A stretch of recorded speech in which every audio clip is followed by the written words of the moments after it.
Well, hello, everyone. I would like to welcome you all to our webinar today, Making Sense of Skills-Based Microcredentials. My name is Jennifer Fong. I am the Director of Continuing Education here at IEEE. And I am excited to present this webinar today with my colleagues. We are going to explore how skills-based credentials are reshaping the workforce and the education landscape and what impact they are having on industry. Before we dive in, however, I do want to go over a couple of housekeeping tips. If you need technical support today during the webinar, if you look over at the right side of your screen at the chat, you'll be able to, from the drop-down, select host. And if you go ahead and do that and send your note, somebody will be able to assist you. We are also going to be using that chat function for questions and for you to share your thoughts throughout the presentation today. For that, please do select everyone. And we will be happy when we get to the end of our presentation today to answer your questions. And also want to just let you know that today's session will be recorded. So you will be receiving an email following the session with that link.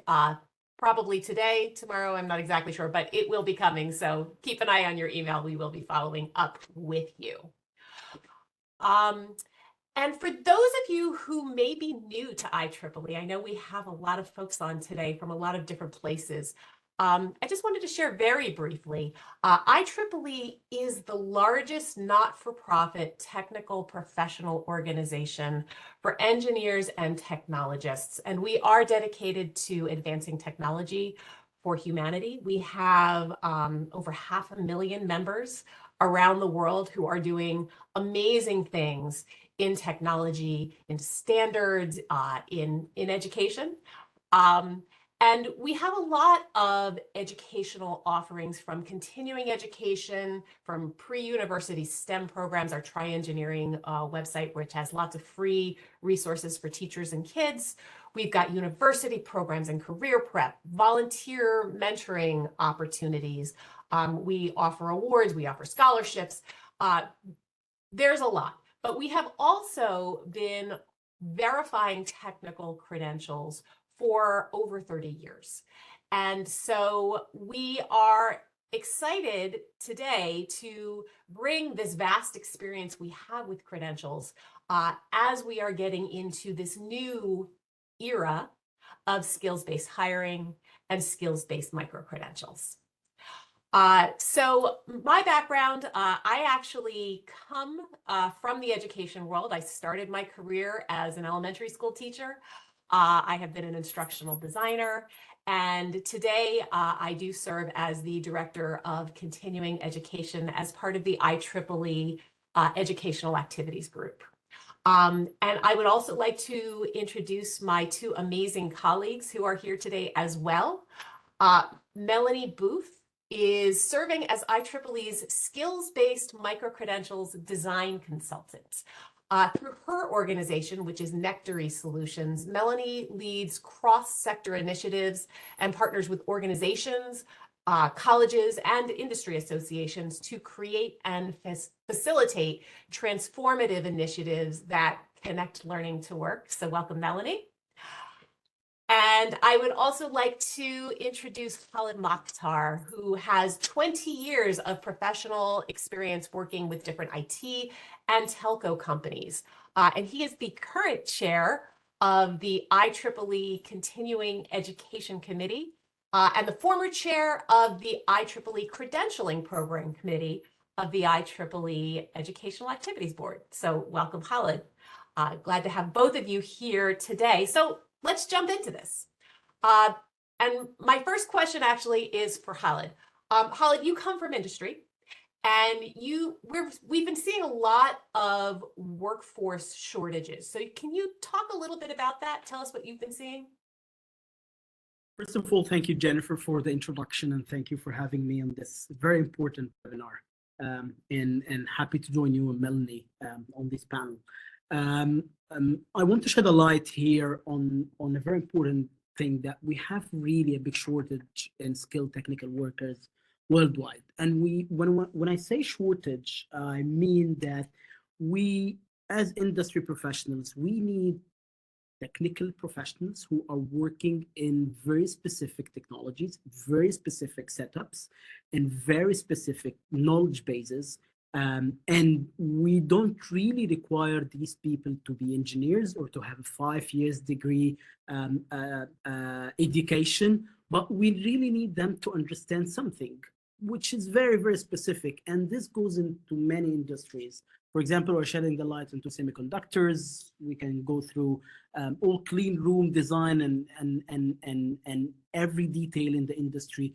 What are the technical details that we need people to do in very specific positions? Also, I come from the telco background. So, for example, we have drive testers, we have people who are working on GIS, we have people working in network operation centers. We don't need these people to be having an engineering degree, but we need them to be very specifically skilled in such very small technical knowledges. And we call this, when they acquire this knowledge, a micro-credential. And when they get this kind of education, they are able to get a job, and they will be able to do the task that it is really needed by them. And as mentioned here, we have 1 million plus additional skilled workers only in semiconductor needed by 2030, as per as Deloitte. So this is one very specific part of industry, nevertheless, many other industries. So the gap is big, the problem is there, and I think our part in IEEE is very important over here. So back to you then. All right. Thank you, Khalid. So we have seen our industry partners at IEEE starting to shift towards something called skills-based hiring.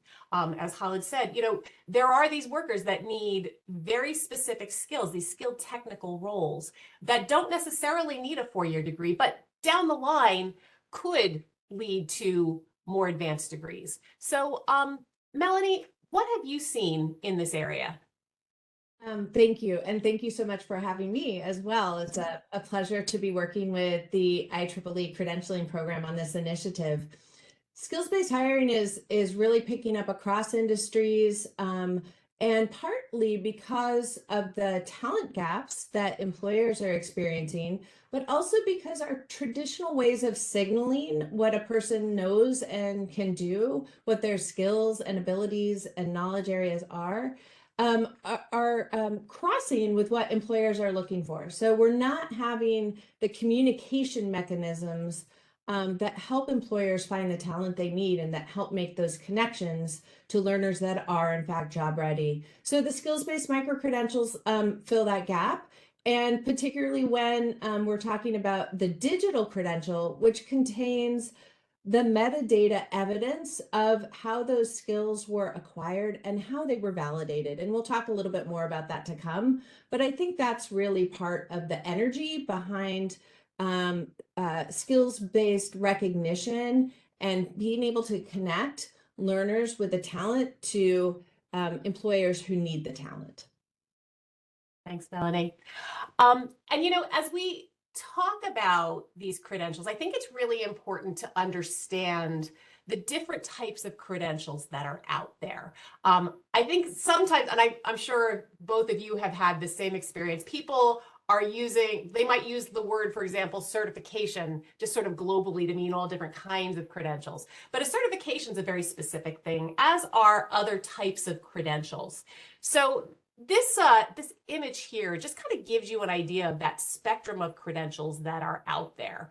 We have on the left side here, those more formal degrees that you get from academic institutions.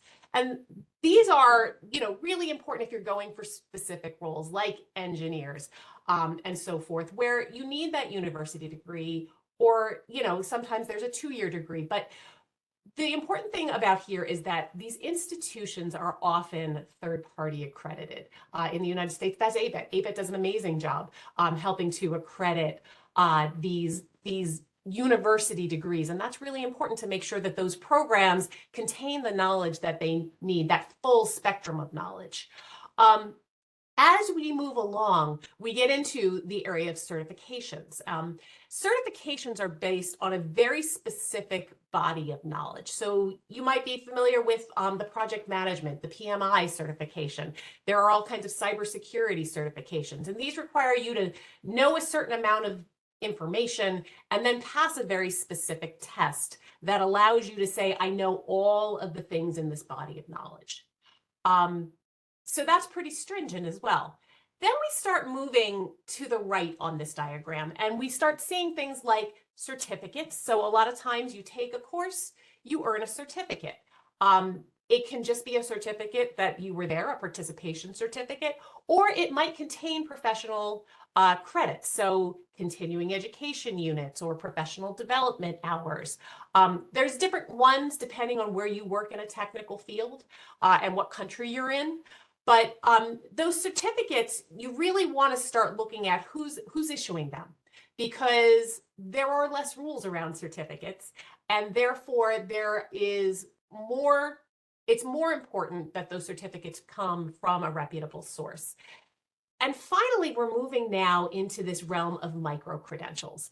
And the challenge with micro-credentials is that a lot of people are using the word, but they're all meaning different things. And that is making things a little bit more challenging for our industry partners. You know, we talk to industry a lot. We have a number of industry partners that we partner with our credentials. And I was sitting with a hiring manager from one very major semiconductor company not too long ago. And, you know, what he said to me was, you know, all these different organizations, they all say they have micro-credentials, but they all mean different things. And so it doesn't mean anything to me. He can't consider it in hiring because there's no standard to it. And so this is why IEEE is moving into this space. We want to provide credentials that industry understands, that they recognize, and that they can trust. And IEEE, being a standards organization, we have the ability to help bring together our industry partners and training providers, whether that be our academic university partners, whether that be training providers who are working in all different technical fields of interest. We can help to bring all of these folks together because we are IEEE, because we do work with so many different groups, and to really help to standardize what a skills-based micro-credential means. And so IEEE serves as a validation engine to make sure that when you see a skills-based micro-credential, and when it has the IEEE on it, it is a credential that you know has been vetted and that you know you can trust. So what we're trying to do is establish, number one, a common definition for what a skills-based micro-credential is, helping people to understand, you know, we've looked at the spectrum of credentials. What makes a skills-based micro-credential special? How is it different from other types of credentials? And then we are working on creating a very rigorous skills validation to make sure that the thing that really makes a skills-based micro-credential special is that it's based around assessment. When somebody gets a skills-based micro-credential, we know that that person has gone through an assessment that says this person has shown that they can do the thing.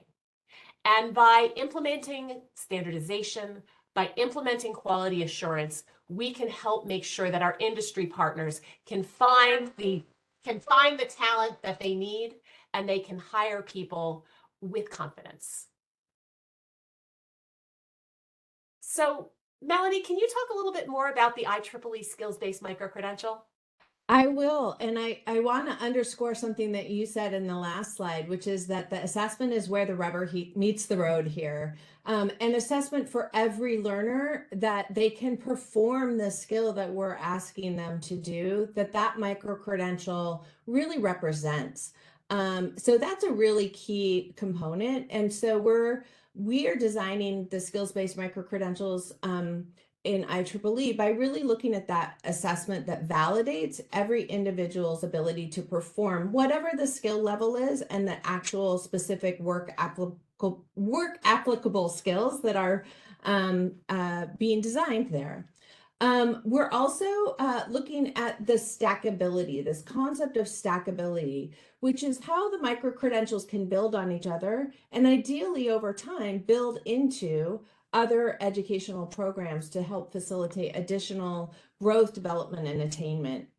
Skills-based micro-credentials are verifiable and digitally shareable. As we talked about earlier, that digital piece, the digital credential component, is really important because it contains all of the data about that skill, about that performance assessment, and about how we know a person can do what that micro-credential says they can do or what that they know.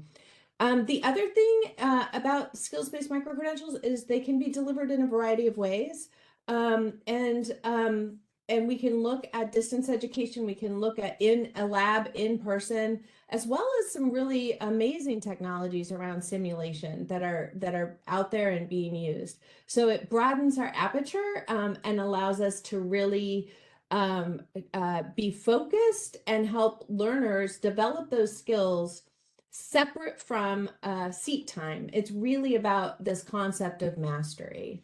Khalid, I'll kick it off to you for any comments you'd like to add about that. So thank you, Melanie, and I think that I want to add one important part in this discussion. To give it more attention in details here. For example, we in the telco industry, because I come from the telco industry, we will always need people who understand what drive testing is. And when I say this, in the telco world, people know that there are certain components in 5G, 4G, 3G signal strengths, how the antenna is being tilted, how the throughput, what is the difference between throughput and bandwidth and the speed. These kind of technical attributes being measured by certain softwares, this is how we tackle a micro-credential. And these are the skilled people that we are looking and we are trying to find and we're trying to attract in our companies to do these kind of certain jobs. And by having these kind of micro-credentials, we make sure at least that these people know what is required for the job. At least we know that they are trained on it. At least we know that they are having a certain knowledge or a certain skill set that it can get them a job. And for me, I will go back to wearing my IEEE hat. For me, having a professional credential or micro-credential that help people get a job is something really important and very impactful in society. Not everyone needs to get an engineering degree to get some certain jobs, again, in semiconductor industries, IT, telco, especially in the testing and the QA environments. And this is a really game changer and impactful part in society and by any corporate all over the world. Thanks, Khalid. So, I think it's important to understand that skills-based micro-credentials really are different from other types of credentials. They really are accessible to a wide range of learners. IEEE is all about advancing technology for humanity. And the thing that gets me the most excited here is that we really are creating alternative pathways into technical careers with these. There are people who may not have had access to more traditional education for a variety of reasons. And by creating skills-based micro-credentials where people can get very specific and specialized training, they do have access to some of these careers that are higher wage kinds of roles and that can lead to more advanced technical careers. There is also this focus on the skills-based validation, as Melanie just spoke about, which is really an essential part of a skills-based micro-credential and what makes it special. They can be less expensive because you're not doing such a full range of education on a broad variety of topics, but are very specialized, it can be less expensive to access skills-based micro-credentials. And sometimes there are even government subsidies that can help to fund training. We have done some pilots with some partners that have actually made the programs free for students because there has been government money, because there are special industries such as semiconductors that the government wants to support. And therefore, when academic providers partner with us and work with those government entities, they are able to provide low cost or no cost training to people that want to enter these roles. And again, these skills-based micro-credentials can be very customizable. You know, they can apply to things like internships. They can apply to apprenticeship programs. They can apply in a variety of ways, because what's most important is that the person proves that they can do the thing through assessment. And so there are many different ways that someone can be trained, but at the end of the day, they're going to demonstrate those skills, and that's how they earn that skills-based micro-credential. So Melody, I'm going to hand it over to you. Yeah, I'll talk a little bit more about the competency-based model that we've been talking about. Competency-based education is a broader umbrella, and skills-based micro-credentials fit under that. But the whole concept is that an individual learner cannot earn this credential without demonstrating that they have attained the knowledge, skills, and abilities that that micro-credential is targeting. And so that's where that assessment piece comes in, and it's separate from time. It really is focused on that performance of the specific skill in application relevant to a workplace setting. So as Khalid said, it helps a person actually demonstrate that they can do this thing that industry really needs, and that collectively, outside of the kind of atomic realm of skills, they can build up into larger areas of competency. And so that's really where the concept of stackability comes into play as well. How do these skills build over time and allow a person to help advance in their career and meet ever-changing industry needs? The other thing that skills-based micro-credentials can do is, we all know that technology is rapidly changing. We all know that jobs are changing and industries are changing. So skills-based micro-credentials can serve as the bridge in that changing environment to help not only with skilling, initial skill development, but also upskilling, adding to existing skill sets, which allows me to build over time my collection, but also reskilling. So if my job changes, if my industry changes, I can obtain new skills and meet emerging industry needs and still have my contributions in the workplace available. So they serve multiple purposes, not just entry into technical careers, but also through the path of technical careers, specifically while careers and jobs and industries are changing very rapidly. So I think that's another real value of the skills-based model. Absolutely. And Khalid, can you talk a little bit more about, you know, the IEEE perspective on this? You know, as we talk about skilling, as we talk about upskilling, reskilling, I mean, I know we see even AI and how everybody needs to develop AI skills. That's a classic way of this being really important. But Khalid, what are your thoughts here? I would say that again, I know that many of the attendees come from the industry perspective, and they have employees, and they want to make sure that all our employees are up to date with certain skills and certain technologies while they grow. So if we're talking about AI, and I'm in a healthcare institute, I want to make sure that this AI is ethical enough in order to not to harm my patients, for example. Or if I'm building some kind of software, I need to make sure that these kind of softwares are really beneficial and desirable and viable and feasible when I'm implementing it using AI or without AI. So there are certain skills that I need to make sure for my employees while we're growing up, while our companies are growing, while we are getting into applying new technologies inside our companies. And with that, I totally believe that IEEE comes and help. Because when we say that this is a standard micro-credential that helps people um, understand, for example, as I have said, drive testing, or how implement 5G in certain positions, or how they work in network operation center, or on XYZ softwares. This will help us to grow. This will help us to help these companies in order to understand the capabilities that they are having, make them grow in the company, and also they can define the skill gap internally and hire the people that they need by time. So it goes both ways. We talked about how people will get jobs, but also it's very beneficial for a company to understand where they sit on skill-based matrix for their employees. Thanks, Khalid. Yeah, absolutely. So, we've referred to it, but I wanted to talk just a little bit about the IEEE credentialing program.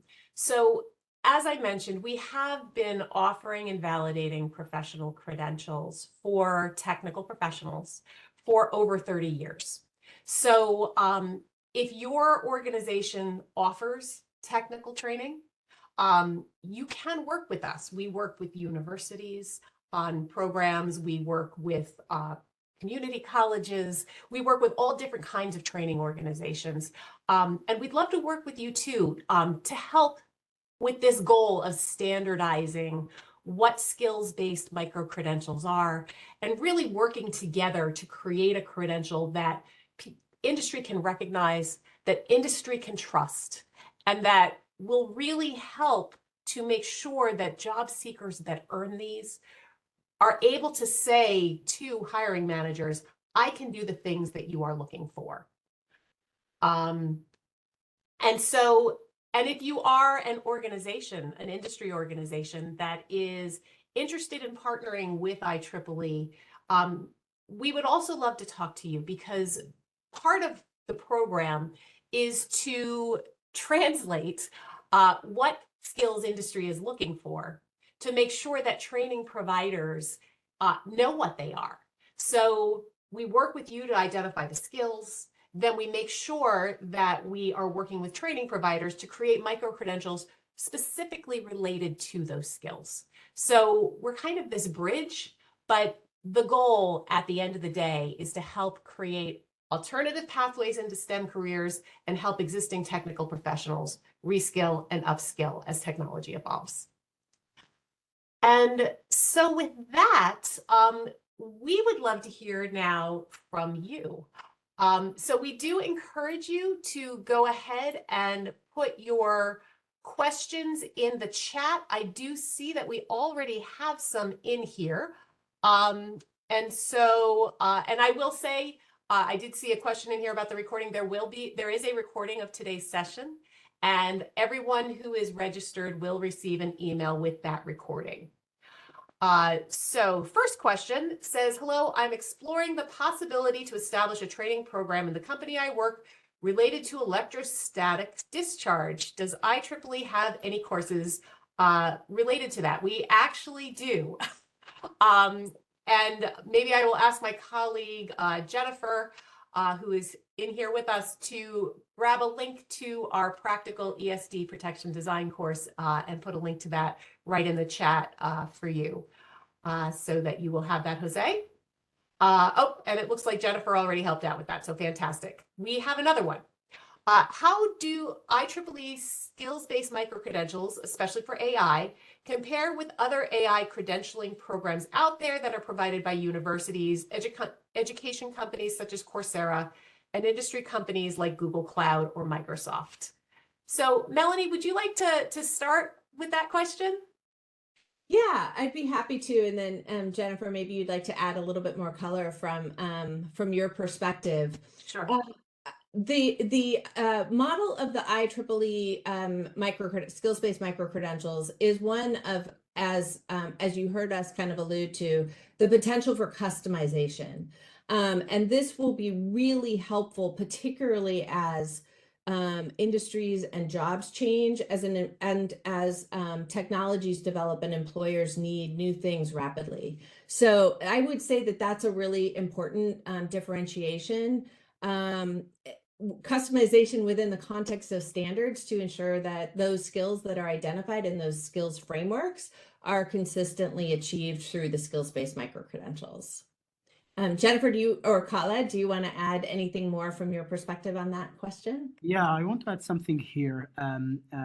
And again, because I come from the industry, so mostly when you get a credential from a company, X, Y, or Z, Microsoft, Google, whatever, mostly the company focuses on their own application suite. So, for example, if you are looking into a cloud a credential on Microsoft, they will always focus on Azure. If you go to Google, they will always focus on Google Cloud Platform. So it is really specific to a certain track or a certain software. IEEE, when it comes with an agnostic view of the knowledge itself. So you will always find IEEE is giving you the base knowledge that can work everywhere, not really specific to a certain software or a certain company or a certain vendor or a certain path. That can help you get a generic approach and generic knowledge that can help you in any industry or any company or any platform that's working in certain or specific skill. And I think I can just add, with the IEEE skills-based micro-credentials, they really do, they can apply to a lot of different kinds of training. So we work with training providers across the spectrum, if they're providing training within IEEE fields of interest, to help provide credentials. So it can be AI, it could be robotics, it could be semiconductors, it could be vehicles or batteries, power and energy. There's a lot of different places that IEEE works. And what makes this unique is that we are looking at the training that others are providing. And we can work with those training providers to offer IEEE skills-based micro-credentials and provide third-party validation of the assessment methods used, the instructional quality of the course, and that sort of thing. So we can provide more information. You can also learn more about it at our website, which is at credentials.ieee.org. Jennifer, I think that answers one of the other questions that I'm seeing in the chat, which is about the skills validation. And there are established methodologies for confirming that a person can demonstrate the skills that are being developed in educational programs. And so that's a very important part of this, which is that solid demonstrable evidence that a person who has earned that skills-based micro-credential, that an employer can trust that they know and can do what that credential represents, what skills that credential says the person has. So that is just really essential right now, because it's how employers can find the talent they need, and how learners and earners in already working in industry can continue to learn and grow throughout their career and in their industries. Awesome. Thanks, Melanie. We have another question here. Which organizational units, and that's our IEEE internal groups, can offer the credential program with IEEE universities, or can they be from student branches or student organizational units? And Khaled, would you like to answer that, or would you like me to take that one? No, you can take it better than me. Okay. What I will say is that all IEEE entities, all IEEE organizational units have the opportunity to work with the IEEE credentialing program. You can get started by emailing or using that QR code right on your screen, and we can certainly give you more details about how IEEE units can work with this program. Okay, so we have another question here. Do you see a role for typical engineering departments and universities in offering micro-credentials? So Melanie, can I send that one your way as well? You bet. Many already are. And that's wonderful, because partly what the micro-credentials do, particularly when they, again, have a digital credential to them, is they allow that incremental learning to be visible. And then the university that's offering that within a degree program or whatever their track is, can do both, right? They can recognize and validate a person's knowledge, skills, and abilities in those specific areas. And that's different than a grade of a B in a class. It's really that evidentiary documentation of the specific knowledge, skills, and abilities that a learner has attained. So that's also where stacking, the concept of stacking, can come into play. And so I think the fluidity that IEEE offers in terms of working with university and academic partners, as well as training providers, allows for that ecosystem to kind of grow on behalf of the learners and on behalf of the industries that everyone is serving in this regard. Thanks. And if you take a look at our credentials.ieee.org site as well, you'll see a couple of case studies on there where you can see how we have worked with some universities through the program. There's another question here. What's the best approach for an external organization to engage with IEEE to develop micro-credentials? So it's actually fairly simple. We do have an application process, and when you do apply, the organization is then reviewed by the IEEE Credentialing Program Committee. And there is a very specific process that we go through to ensure that the organization is a legitimate organization and that provides quality education for students. And then we will also work with you to identify the types of credentials that you want to offer. Some organizations come to us and say, I want to do a skills-based micro-credential, but once we work through it, we say, oh, you know what, this other type of credential might work better for your use case. So there are a number of different ways that we work with you, but it is definitely, you don't have to walk in as the expert on this. We can definitely work with you to ensure that you get the type of credential that is going to meet the needs of your learners. But there is a review. We do have a validation framework, and you do need to get through all of that and be approved in order to issue IEEE credentials. And if you have more questions, please feel free to email us and we will absolutely be happy to take you through all of that. There is a question, there's a question here that's asking about credentialing around wide bandgap semiconductor technology. I think the thing that's also important to understand is we can create micro-credentials in a lot of different areas and a lot of different fields of interest. What's most important is working with industry to determine what skills they're looking for the employers in your area, and then working with the training providers to offer micro-credentials, skills-based micro-credentials for those specific skills and competencies. Melanie, did you want to add anything to that? Nothing to add. That's exactly what I would say.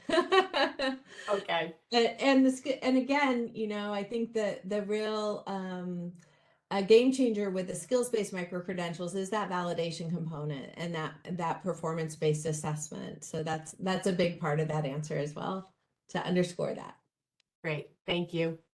There's another question here. What would be the difference between IEEE certification and the credential program? And I'm going to ask, can we flip back to the slide that has the spectrum of credentials? There is a difference, and it's a great question. So a certification is something that is built on a body of knowledge. So typically what will happen is that the person creating or the organization creating the certification will work with industry to define a specific set of skills, competencies, knowledge that is required for somebody to fill a specific role. So in the project management world, that is, what do you need to know to be a certified project manager? And PMI has very specific things that are laid out that you need to know. And then you have to pass a certification exam, which is good for a certain amount of time. And then you need to continue to add to that certification in order to maintain it with additional learning. That is different from a skills-based micro-credential in that a skills-based micro-credential is a much smaller thing.